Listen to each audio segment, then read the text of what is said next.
Si hay algo que ha quedado muy claro en este proceso de crisis sanitaria con esta transmisión es esa segunda línea relevante.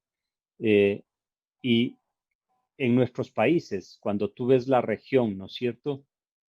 Tú tienes un Centroamérica que es más o menos autosuficiente, profundizando su dependencia de importaciones. El Caribe, absolutamente dependiente de importaciones, mientras que América del Sur realmente es una región excedentaria en términos de su balance alimentario. América del Sur tiene la capacidad de dar de comer al mundo, pero hay que trabajar para eso. Y es importante ahí entender que en la región tenemos dos sistemas productivos. Discúlpame hacer esta grosería de diferenciación, pero comunicacionalmente la gente puede entender con mucha más claridad cuando ve ese agronegocio, ese gran empresario con grandes tierras, con intensivo en capital, que está vinculado con el mercado de exportación. Y por otro lado, tenemos un agricultor familiar que tiene mucha mano de obra, que genera su propio empleo, es autoempleo y que finalmente es el que abastece el consumo interno de los países. Para que tengas una idea, digamos, el 65% de los alimentos que los pobladores de Sudamérica consumimos vienen de esa agricultura familiar campesina.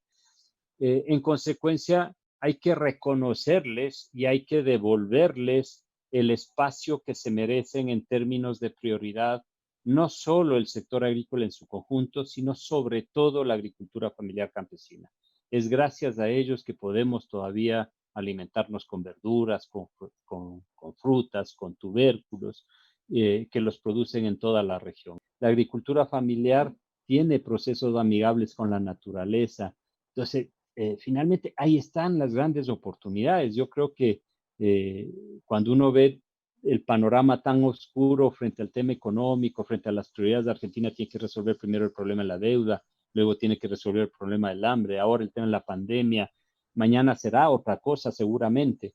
En esos términos y en ese contexto, creo que es importante primero pensar en el ser humano y garantizar que con lo mismo que tenemos para dar la solución a los problemas macro, podemos resolver los problemas a nivel microeconómico. Entonces me parece que ahí hay una tremenda oportunidad para regresar a verle al campo en términos de los tomadores de decisiones y ser recíprocos con ellos y con ese trabajo en términos del esfuerzo. Ahí se requieren todos todo un apoyo de política pública para ellos. Ajustar los protocolos de sanidad y de salud, como más ahora nos toca, realmente la gente va a tener mucho cuidado de saber qué consume, de dónde consume. Entonces creo que esa es una cosa que hay que verlo desde la oportunidad para garantizar que la gente se nutra bien y se nutra saludablemente, ¿no es cierto? Crédito, con tasas adecuadas, con productos financieros adecuados que les permitan seguir el ciclo productivo, expandir y garantizar todos los programas de apoyo de autoconsumo de la agricultura familiar, asegurar el tema de la asistencia técnica. El desafío que quedó bien marcado es la era digital, vino para quedarse en estos momentos y garantizar que los mercados, las ferias populares funcionen, que puedan ser también controlados, pero finalmente en el buen sentido.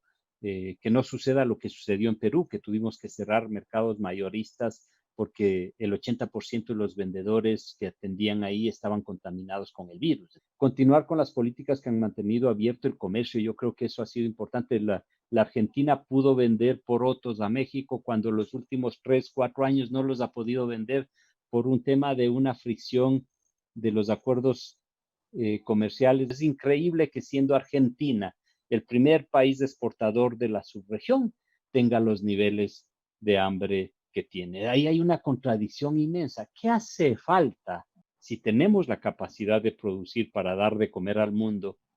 Pues primero empecemos por casa.